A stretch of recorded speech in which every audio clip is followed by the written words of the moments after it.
താന്തോന്നിയുടെ പ്രണയം. രചന വസീം അക്രം. അവതരണം Shavul Malayil. Editing Shareej Poonoor. David jeep reverse എടുത്ത് വലിയൊരു പുകവടൽ ഉയർത്തിക്കൊണ്ട് ടൗണിലെ റോഡിലൂടെ പാഞ്ഞുപോയി. സെൻട്രൽ ബാങ്കിലെ ആ പുകലിന് ശേഷം ഡേവിഡിന്റെ Mahindra Thar jeep Kottayam medical college റോഡിലൂടെ ശാന്തമായി മുന്നോട്ട് പോവുകയായിരുന്നു. വണ്ടി ഓടിക്കുന്ന ആനന്ദനും തൊട്ടടുത്തിരിക്കുന്ന ചാക്കോസിനും ഒന്നും മിണ്ടുന്നില്ല. ബാക്ക് സീറ്റിൽ ഡേവിഡും സെറീനയും ഇരിപ്പുണ്ട്. അവർക്കിടയിൽ വലിയൊരു നിശബ്ദതയായിരുന്നു. പക്ഷേ ആ നിശബ്ദതക്കുള്ളിൽ വർഷങ്ങളുടെ പ്രണയത്തിന്റെ ഇരമ്പലുണ്ടായിരുന്നു. ഡേവിഡ് പതുക്കെ വശത്തെ ഗ്ലാസ്സിലൂടെ പുറത്തേക്ക് നോക്കി.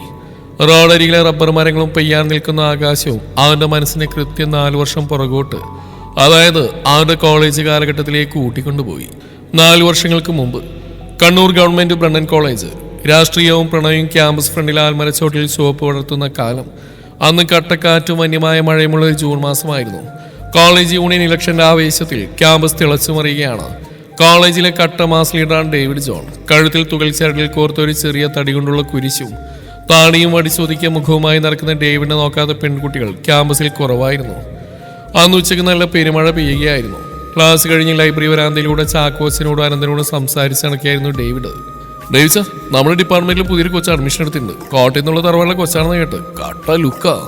ചാക്കോച്ചൻ കൂടെ നിർത്തിക്കൊണ്ട് പറഞ്ഞു. എനിക്ക് വേറെ പണിയുണ്ട് ചാക്കോച്ച.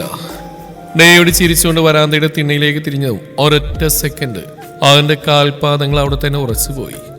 മഴവെള്ളം തെറിച്ച് വീഴുന്ന ലൈബ്രറിയുടെ ആ വലിയ കമാനത്തിന് താഴെ ഒരൊറ്റ വെള്ളക്കുടയും ചൂടി അവൾ നിൽക്കുന്നുണ്ടായിരുന്നു. Serena Abraham.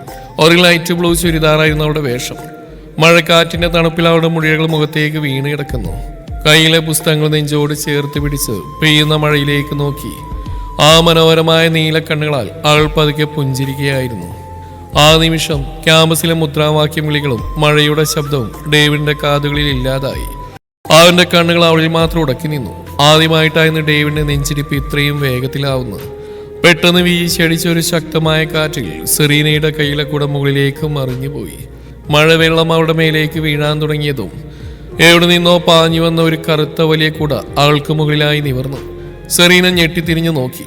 മുന്നിൽ കട്ടലുക്കിൽ മഴത്തുള്ളികൾ മുഖത്ത് പടർന്ന ഡേവിഡ്. അവൻ ആ കൂടെ അവൾക്കായി പിടിച്ചിരിക്കുകയാണ്. പുതിയ അഡ്മിഷനാണല്ലേ? Serena Philip. ഡേവിഡ് അവളുടെ നീലക്കണ്ണുകളിലേക്ക് നോക്കി ചോദിച്ചു. സെറീന വിസ്മയത്തോടെ അവന്റെ കണ്ണുകളിൽ ആ തീക്ഷ്ണതയിലേക്ക് നോക്കി പതുക്കെ തലയാട്ടി. അതെ, ഡേവിഡ് ജോൺ അല്ലേ? കോളേജിലെല്ലാവരും പറയുന്ന കേട്ടു. ഡേവിഡ് ജോൺ കൊട്ടാരത്തിൽ? അവളൊരു ചിരിയോടെ ചോദിച്ചു. അവരുടെ ആദ്യത്തെ കൂടിക്കാഴ്ച ആ മഴവെള്ളത്തിലായിരുന്നു. പിന്നീട് ആ സൗഹൃദം വളർന്നു. കോളേജിലെ ആൽമരച്ചൂട്ടിലെ കട്ടൻ ചായയും പരിപ്പോടയും ക്ലാസ് റൂമിലെ ജനലോരത്തെ നോട്ടങ്ങളും അവരെ കൂടുതൽ അടുപ്പിച്ചു. ഒരു ദിവസം കോളേജ് കവലയിലെ പഴയ പള്ളിയുടെ വശത്തുള്ള റബ്ബർ തോട്ടത്തിന് നടുവിലൂടെ അവർ നടക്കുകയായിരുന്നു.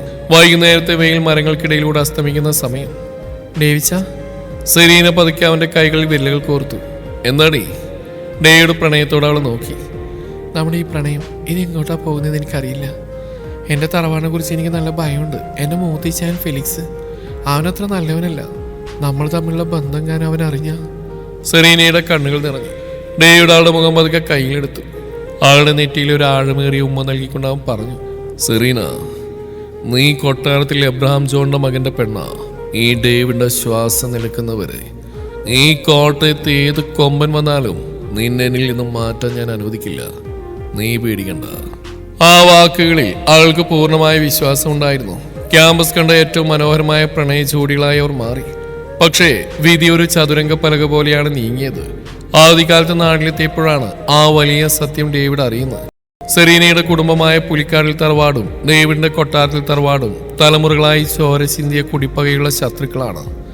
പണ്ട് റബ്ബർ തോട്ടത്തിന്റെ അതിർത്തി തർക്കത്തിൽ ഫെലിക്സിന്റെ അപ്പൻ എബ്രഹാം ജോസഫ് കൊട്ടാരത്തിൽ തറവാട്ടിൽ ഒരാളെ കൊലപ്പെടുത്തിയിട്ടുണ്ട്. അതിനു പകരമായി ഡേവിഡിന്റെ അപ്പച്ചൻ എബ്രഹാം ജോൺ ജോസഫിന്റെ കൈ വെട്ടിമാറ്റിയിട്ടുണ്ട്. ഈ ഭയങ്കരമായ കുടുംബപ്പകയുടെ വിവരം ഫെലിക്സ് അറിഞ്ഞതോടെ കാര്യങ്ങൾ കൈവിട്ടുപോയി. അവൻ സെറീനയെ കോളേജിൽ വിടാതെ വീട്ടിൽ പൂട്ടിയിട്ടു. ഡേവിഡിനെ തീർക്കാൻ ഗുണ്ടകൾ ഇറക്കി. 2 കുടുംബങ്ങളും തമ്മിൽ കവലകളിൽ വെച്ച് വടിവാളുകളും തോക്കുകളുമായി ചോര ചിന്തുന്ന യുദ്ധങ്ങൾ നടന്നു. തന്റെ കുടുംബത്തിന്റെ സമാധാനത്തിന് വേണ്ടിയും ഡേവിഡിന്റെ ജീവന് ഭീഷണിയാവാതിരിക്കാനും വേണ്ടി സെറീന കണ്ണീരോടെ ഡേവിഡിനോട് പറഞ്ഞു. നമുക്ക് പിരിയാൻ ഡേവിച്ച, ഇല്ലെങ്കിൽ ഇവിടെ ചോരപ്പുഴ ഒഴുകും. അങ്ങനെ പരസ്പരം ജീവനായിരുന്നിട്ടും കുടുംബത്തിന്റെ പാക്കുമുന്നിൽ അവർക്ക് മാറി നിൽക്കേണ്ടി വന്നു. പെട്ടെന്ന് അനന്തൻ താർ ജീപ്പ് ബ്രേക്ക് ഇട്ടപ്പോഴാണ് ഡേവിഡ് ഫ്ലാഷ് ബാക്കിൽ നിന്ന് ഉണർന്ന് നോക്കുമ്പോൾ ജീപ്പ് വന്ന് നിൽക്കുന്നത് കൊട്ടാരത്തിൽ തറവാടിന്റെ വലിയ ഇരുമ്പ് ഗേറ്റിന് മുമ്പിലാണ്. പക്ഷെ അവിടുത്തെ കാഴ്ച കണ്ട് ഡേവിഡിന്റെ കണ്ണുകൾ ചുവന്നു. കൈത്തണ്ടയിലെ ഞരമ്പുകൾ ദേഷ്യം കൊണ്ട് തടിച്ചു വീർത്തു. കൊട്ടാരത്തിൽ തറവാടിന്റെ മുന്നിൽ പുലിക്കാട്ടിൽ ഫെലിക്സിന്റെ 5 വണ്ടികൾ കിടക്കുന്നുണ്ട്. മുറ്റത്ത് 20-ലധികം ആയുധധാരികളായ ഗുണ്ടകൾ തറവാട് വളഞ്ഞിരിക്കുകയാണ്. വരാന്തയിൽ അപ്പച്ചൻ എബ്രഹാം ജോണും അമ്മച്ചിയും ആൻമരിയും നിൽപ്പുണ്ട്. ആർക്കു മുന്നിലായി കയ്യിലൊരു കനത്ത വടിവാളം പിടിച്ച് അഹങ്കാരത്തോടെ പുകതുപ്പി നിൽക്കുന്നുണ്ട് പുലിക്കാട്ടിൽ ഫെലിക്സ്. താറിൽ നിന്നും സെറീൻ ഇറങ്ങുന്ന കണ്ടതും ഫെലിക്സ് ക്രൂരമായി ചിരിച്ചു. ഡാ ഡേവിഡേ, എന്റെ പെങ്ങളെ എന്റെ ഗുണ്ടകളുടെ കയ്യിൽ നിന്ന് മാറ്റാൻ നിനക്ക് ധൈര്യം വന്നല്ലേടാ?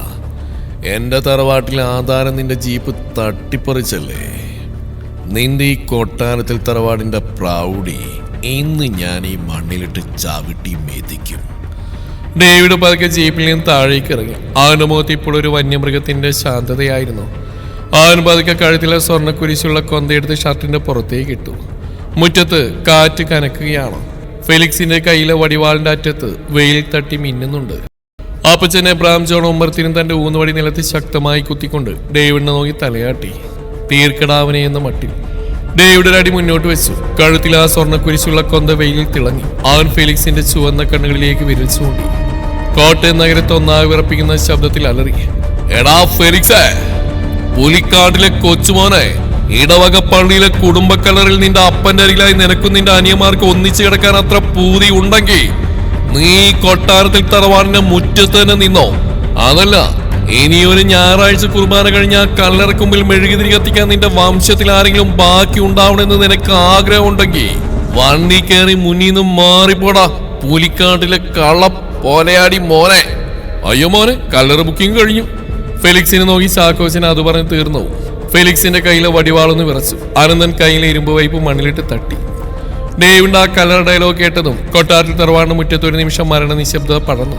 പുലിക്കാട്ടിൽ ഫെലിക്സിന്റെ മുഖത്തെ ചോരയൊലിപ്പ് മാറി. അവിടെ ഒരു വല്ലാത്ത ഭയം മിന്നി പറഞ്ഞു. പക്ഷേ 20ഓളം വരുന്ന ഗുണ്ടകളുടെ മുമ്പിൽ തന്റെ അഹങ്കാരം വിട്ടുകൊടുക്കാൻ തയ്യാറായിരുന്നില്ല. ഫെലിക്സ് പല്ലുകൾക്ക് അടിച്ചു പിടിച്ചുകൊണ്ട് കയ്യിലെ കനത്ത വടിവാൾ ഉയർത്തി അലറി. വെട്ടടാവരെ, കൊട്ടാരത്തുകാരുടെ സിംഹക്കുട്ടിയെ നിന്ന് ഞാൻ ഇവിടെ മണ്ണോട് ചേർക്കും. ഒരൊറ്റണതിനെ ജീവനോടെ വിടരുത്. വടിവാളുകൾ ഇരുമ്പ് കമ്പിളുമായി 20 ഗുണ്ടകൾ ഒരുമിച്ച് ഡേവിഡ് നേരെ പാഞ്ഞെടുത്തു. ആ സെക്കൻഡിൽ ഡേവിഡ് പതുക്കെ കണ്ണുകൾ അടച്ചു. അവന്റെ വലത് കൈ കൈവിരലിൽ ഷർട്ടിന് പുറത്തെടുക്കുന്ന കനത്ത സ്വർണ്ണ കുരിശിൽ ഒന്നുകൂടി അമർന്നു. അവൻ പതുക്കെ ആ കുരിശിൽ ചുണ്ടുകൾ ചേർത്ത് ചുംബിച്ചു. അടുത്ത ക്ഷണത്തിൽ അവന്റെ കണ്ണുകൾ തുറന്നു. അതിൽ ദൈവത്തിന്റെ കാരുണ്യമായിരുന്നില്ല, ശത്രുക്കളുടെ ജീവനെടുക്കുന്ന കാലിന്റെ രൗദ്രഭാവമായിരുന്നു. ആദ്യം ഓടി വന്ന ഗുണ്ടയുടെ വാളോങ്ങിയ കൈത്തണ്ടയിൽ ഡേവിഡിന്റെ വലം കൈ ഇടിമിന്നൽ വേഗതയിൽ മുറുകി. ഒരു മനസ്സിനെ ഓടിക്കുന്ന ശബ്ദത്തോടെ അവന്റെ കൈ അവൻ തിരിച്ച് ലിവർ ഒടിച്ചു. ഒപ്പം അവന്റെ കയ്യിൽ നിന്ന് ഇരുമ്പ് ഓടി വാങ്ങി ഒറ്റ തിരിപ്പ്. തൊട്ടു പിന്നാലെ വന്നവന്റെ താടിയിൽ തകർത്ത് ഡേവിഡിന്റെ ബൂട്ട് കാലുകൾ പാഞ്ഞുപോയി. ഡേവിഡേ, ഇടതുവശത്ത് 3 എണ്ണം, ഞാൻ ബാക്ക് കവർ ചെയ്യാം. ആനന്ദന്റെ സിംഹഗർജനം കേട്ടു. ആനന്ദൻ കയ്യിൽ നിന്ന് കനത്ത ഇരുമ്പ് റോഡ് വായുവിൽ വീശി 3 ഗുണ്ടകളുടെ നെഞ്ചും കൂടി തകർത്തി വീഴ്ത്തി. മറുവശത്ത് ചാക്കോച്ചൻ തറവാട് മുറ്റത്ത് കിടന്ന വലിയൊരു തടി കൊണ്ടുള്ള ഏണി വായുവിൽ വട്ടത്തിൽ ചുഴറ്റി 4-5 പേരുടെ തലയിലിട്ട് അടിച്ചു പൊട്ടിച്ചു. അനന്താ, മറുവശത്ത് ഒരുത്തം വടിവാളും കൊണ്ട് വരുന്നുണ്ട്. അവന് തറവാടിന്റെ കിണറ്റിലെ വെള്ളം കോരി കൊടുക്കടാ. ഫൈറ്റിനിടയിലും ചാക്കോച്ചൻ കൗണ്ടറുകൾ വാരിയെറിഞ്ഞു. മുറ്റത്ത് ചോര ചിതറുകയാണ്. പക്ഷെ 20 പേര് ഒരുമിച്ചുള്ള ആക്രമണമായതുകൊണ്ട് 4-5 പേർ വടിവാളുകളുമായി ഡേവിഡിന്റെ പുറകിലൂടെ ഒരേ സമയം ആഞ്ഞുവട്ടാൻ പാഞ്ഞെടുത്തു. ഡേവിഡ് അത് കാണുന്നില്ലായിരുന്നു. ഒരേ സമയം നിലവിളിച്ചുകൊണ്ട് അലറി. ആ വടിവാളുകൾ ഡേവിഡിന്റെ പുറത്തു പതിക്കുന്ന തൊട്ടു മുന്നത്തെ സെക്കൻഡ് എവിടുന്നോ പാഞ്ഞു വന്ന ഒരു കനത്ത തടിയുടെ ഊന്നുവടി ആ ഗുണ്ടകളുടെ കൈത്തണ്ടയിൽ വന്ന് ഇടിമിന്നൽ പോലെ ആഞ്ഞടിച്ചു. എല്ല് പൊട്ടുന്ന ശബ്ദത്തോടെ അവർ നിലവിളിച്ചുകൊണ്ട് വടിവാളുകൾ താഴെയിട്ട് തറയിലേക്ക് വീണു. ഡേവിഡ് ഞെട്ടിത്തിരിഞ്ഞു നോക്കി. മുറ്റത്തെ പുകപടലങ്ങൾക്കിടയിലൂടെ നന്നായി നരച്ച് ഇരുവശത്തേക്കും പിരിച്ചു വെച്ച ആ കൊമ്പൻ മീശ ഒന്നുകൂടെ പിരിച്ച് തോളിൽ ഒരു കറുത്ത തോർത്തുമിട്ട് പതുക്കെ നടന്നു വരികയാണ് കൊട്ടാരത്തിൽ എബ്രഹാം ജോൺ. 77-ാം വയസ്സിൽ ആ സിംഹത്തിന്റെ കണ്ണുകളിൽ ചോര ഇറങ്ങിയിട്ടുണ്ടായിരുന്നു. അപ്പച്ചൻ മനസ്സിൽ പറയുമ്പോൾ ഡേവിഡിന്റെ മുഖത്ത് ഒരു വമ്പൻ അഭിമാനത്തിന്റെ ചിരി വിരിഞ്ഞ ആ നിമിഷമാണ്. അപ്പച്ചൻ തന്നെ സിംഹമുദ്രയുള്ള ഊന്നുവടി വായുവിലൊന്ന് ചുഴറ്റി. അടുത്ത 2 പേരെ നെഞ്ചും കൂടി തകർത്ത് ദൂരേക്ക് എറിഞ്ഞു. മകനും അപ്പച്ചനും ഒന്നിച്ച് കളനിറഞ്ഞോടെ പുലിക്കാട്ടുകാരുടെ അഹങ്കാരം അവിടെ തീർന്നു. വെറും 5 മിനിറ്റ് കൊണ്ട് 20 ഗുണ്ടകളും ചോരയൊളിപ്പിച്ച് തറയാകെ വീണ് കിടന്ന് പിടഞ്ഞു. കൊട്ടാരത്തിൽ തറവാട് മുറ്റൊരു കുരുതിക്കളമായി മാറി. ഡേവിഡ് പതുക്കെ നിലത്തിയിടുന്ന വടിവാടുകൾ ഒരെണ്ണം കയ്യിലെടുത്തു. അപ്പച്ചൻ തന്റെ ഊന്നുവടിയും പിടിച്ച് ഡേവിഡിന്റെ തോളോട് തോൾ ചേർന്ന് കട്ടക്ക് വന്നു നിന്നു. ഫെലിക്സ് ഭയം കൊണ്ട് വിറച്ചുകൊണ്ട് ഒരടി പുറകോട്ട് വെച്ചു. അവന്റെ 20 ഗുണ്ടകളും തറയിൽ കിടക്കുകയാണ്. അവിടെ നിലയുറപ്പിച്ച് നിന്നുകൊണ്ട് ആ പഴയ സിംഹം എബ്രഹാം ജോൺ തന്റെ പരുവരുത്ത ഘനഗാംഭീര്യമായ ശബ്ദത്തിൽ ഇടിമുഴക്കം പോലെ ഫെലിക്സിന്റെ മുഖത്ത് നോക്കി പറഞ്ഞു. എടാ പുലിക്കാട്ടിൽ എബ്രഹാം ജോസഫിന്റെ മകൻ ഫെലിക്സ്, നിന്റെ അപ്പന്റെ കൈവെട്ടി മാറ്റിയവനാടാ എബ്രഹാം ജോൺ. ചോര തിളക്കുന്ന എന്റെ മകൻ ദൈവത്തിന്റെ മകനാണെങ്കിൽ അവന്റെ അപ്പനായ ഞാൻ ശത്രുക്കളുടെ ചോര കുടിക്കുന്ന പഴയ സിംഹമാടാ. കൊട്ടാരത്തിൽ തറവാടിന്റെ മണ്ണിലേക്ക് ഇനി നിന്റെ വംശത്തിൽ പറഞ്ഞ ഒരൊറ്റെണ്ണത്തിന്റെ കാൽപാദം വീണ അന്ന് കോട്ടയം നഗരം കാണുന്നത് പുലിക്കാട്ടുകാരുടെ കൂട്ടകുരുതിയായിരിക്കും. ഇറങ്ങിക്കോടാ എന്റെ മുറ്റത്തൂന്ന്. ആ ശബ്ദത്തിന്റെ പവറിൽ ഫെലിക്സ് ഭയന്ന് വിറച്ചുപോയി. ഫെലിക്സ് ഒന്നും മിണ്ടാതെ ചോരയൊലിപ്പിച്ച് കിടക്കുന്ന തന്റെ ഗുണ്ടകളെയും വലിച്ച് വണ്ടികൾ കയറ്റി ജീവനും കൊണ്ട് അവിടുന്ന് പാഞ്ഞു പോയി. വണ്ടികൾ പോയപ്പോഴുണ്ടായ വലിയ പുകപടലങ്ങൾക്കിടയിൽ ഡേവിഡ് വടിവാൾ നിലത്തേക്ക് എറിഞ്ഞു. അപ്പച്ചൻ ഡേവിഡിന്റെ തോളിൽ ശക്തമായി തട്ടി ആശ്വസിപ്പിച്ചു. ആനന്ദനും ചാക്കോച്ചനും വശത്തുനിന്ന് കൈയടിച്ചുകൊണ്ട് അവർക്ക് പുറകെ നടന്നു. സെറീന കണ്ണീരോടെയാണെങ്കിലും ആ തറവാടിന്റെ പ്രൗഢി കണ്ട് വിസ്മയത്തോടെ നോക്കി നിന്നു. കോട്ടയം ടൗണിന്റെ അറ്റത്തുള്ള പുലിക്കാട്ടിൽ ബംഗ്ലാവ്. തറവാട്ടുമുറ്റത്ത് അടി കഴിഞ്ഞ് രാത്രിയായപ്പോഴേക്ക് ആ വലിയ വീടിനുള്ളിൽ ഒരു വല്ലാത്ത ശ്വാസമുട്ടൽ അനുഭവപ്പെട്ടിരുന്നു. ഹാളിലെ വലിയ സോഫയിൽ മുഖഭാഗം പരിക്കേറ്റ കയ്യിൽ ബാൻഡേജുമായി ഫെലിക്സ് ഇരിപ്പുണ്ട്. അവന്റെ മുന്നിലെ മേശപ്പുറത്ത് വോഡ്ക കുപ്പികൾ നിരന്നിരിക്കുന്നു. ഗുണ്ടകളായ സണ്ണിയും ജോണിയും തള്ളാഴ്ത്തി അടുത്ത് നിൽക്കുകയാണ്. പെട്ടെന്ന് മുകളിലത്തെ നിലയിൽ നിന്ന് കനത്ത ചെരിപ്പിട്ട ശബ്ദത്തോടെ അവൾ താഴേക്ക് ഇറങ്ങി വന്നു. സൂസൻ ഫിലിപ്പ്, ഫെലിക്സിന്റെ മൂത്ത ചേച്ചി, പുലിക്കാലിൽ തറവാട്ടിലെ ഏറ്റവും ബുദ്ധിമതിയും ക്രൂരയുമായ സ്ത്രീ. കയ്യിലൊരു വൈൻ ഗ്ലാസും പിടിച്ച് ചുവന്ന ചുണ്ടുകളിൽ ഒരു പരിക്കൻ പുഞ്ചിരിയോടെ അവൾ ഫെലിക്സിന്റെ മുന്നിലേക്ക് വന്നു നിന്നു. ആളുടെ പുറകെ ഫെലിക്സിന്റെ ചെറിയമ്മ മറിയാമ്മയും വരുന്നുണ്ട്. ഇതാണോടാ പുലിക്കാട്ടിലെ അബ്രഹാം ജോസഫിന്റെ മകൻ ഫെലിക്സ്? സൂസന്റെ ശബ്ദത്തിൽ പരിഹാസം നിറഞ്ഞു നിന്നു. ആൾ വൈൻ ഗ്ലാസ് മേശപ്പുറത്തേക്ക് ശക്തമായി വെച്ചു. ചേച്ചി, ആമാര് വഞ്ചിച്ചാ? ഫെലിക്സ് പല്ലടിച്ചു. വഞ്ചിച്ചാലിടാ മണ്ട ഫെലിക്സേ, നിന്റെ അഹങ്കാരത്തിന് കൊട്ടാരത്തുകാർ തന്ന മറുപടിയാത്. ചെറിയമ്മ മറിയാമ്മ ഇടക്കേറി കടുപ്പത്തിൽ പറഞ്ഞു. 20 ഗുണ്ടകളെയും കൊണ്ട് പോയിട്ട് ആ 77 വയസ്സുള്ള എബ്രഹാം ജോന്റെ മുമ്പിൽ നീയൊക്കെ അടിയറവ് പറഞ്ഞു വന്നല്ലേ? പുലിക്കാട്ടുകാരുടെ അന്തസ് നീ കളഞ്ഞു വിളിച്ചല്ലോടാ. സൂസൻ ഫിലിപ്പ് പതുക്കെ ഫെലിക്സിന്റെ അരികിലേക്ക് നടന്നിരുന്നു. ആളവനെ തോളിൽ കൈവച്ച് ശബ്ദം താഴ്ത്തി വിഷം ചീറ്റുന്ന പോലെ പറഞ്ഞു. അടികൊള്ളാൻ നീ കൊണ്ടുപോയത് വെറും മാംസകഷ്ണങ്ങളെയാ ഫെലിക്സേ. ഡേവിഡ് ജോൺ എന്ന സിംഹക്കുട്ടിയെ തകർക്കണമെങ്കിൽ അവന്റെ കരുത്തിലല്ല അടിക്കേണ്ടത്, അവന്റെ തണലിൽ അടിക്കേണ്ടത്. ചേച്ചി എന്താ ഉദ്ദേശിക്കുന്നത്? ഫെലിക്സ് സംശയത്താൽ മുഖം ചുളിച്ചു. സൂസൻ ക്രൂരമായി ചിരിച്ചു. കൊട്ടാരത്തിൽ തറവാണ്ട ആയിസ കിളവൻ എബ്രഹാം ജോണ്. അവനാണ് ഡേവിഡിന്റെ ധൈര്യം. ആ തണൽ അറുത്തു മാറ്റണം. വടിവാളം കൊണ്ട് മുറ്റത്ത് പോയി തല്ലുകൂടിയാലേ ഡേവിഡിനെ തോൽപ്പിക്കാൻ പറ്റില്ല. അടുത്ത ഞായറാഴ്ച ഇടവകപ്പള്ളിയിലെ തിരുനാൾ വരുന്നുണ്ട്. പള്ളി പെരുന്നാളിന്റെ ആൾക്കൂട്ടത്തിനിടയിൽ വെച്ച് ആ പഴയ സിംഹ എബ്രഹാം ജോൺ കൊല്ലപ്പെടണം. എന്തോ അയാളെ കൊല്ലണമെന്നോ? സണ്ണി ഭയത്തോടെ ചോദിച്ചു. അതേടാ സണ്ണി, ചെറിയമ്മ മറിയാൻ മുന്നോട്ട് വന്ന് കടുപ്പത്തിൽ പറഞ്ഞു. അയാളെ തീർത്ത ഡേവിഡ് ജോണിന് ഭ്രാന്ത് പിടിച്ച് നടക്കും. അവന്റെ ശ്രദ്ധ മാറും. ആ സമയം നോക്കി അവനെ നമുക്ക് ഇല്ലാതാക്കാം. കൂടെ നമ്മുടെ സെറീനെ കൊച്ചിനെ കൂടി തിരിച്ചു കൊണ്ടുവരികയും ചെയ്യാം. സൂസൻ ഫിലിപ്പ് സണ്ണിയുടെ അടുത്ത് നിന്ന് അവന്റെ ഷർട്ടിൽ പിടിച്ച് കണ്ണുകളിലേക്ക് നോക്കി കൽപ്പിച്ചു. ബോംബെയിൽ നിന്നുള്ള ആ ഷാർപ്പ് ഷൂട്ടർ വിളിക്കും സണ്ണി. പള്ളി പെരുന്നാളിന്റെ വെടിക്കെട്ട് നടക്കുമ്പോൾ ആ ശബ്ദത്തിനിടയിൽ എബ്രഹാം ജോണിന്റെ നെഞ്ചിലേക്ക് ഒരൊറ്റ വെടിയുണ്ട പായണം. അയാൾ അവിടെ കിടന്ന് ചോര തുപ്പി മരിക്കണം.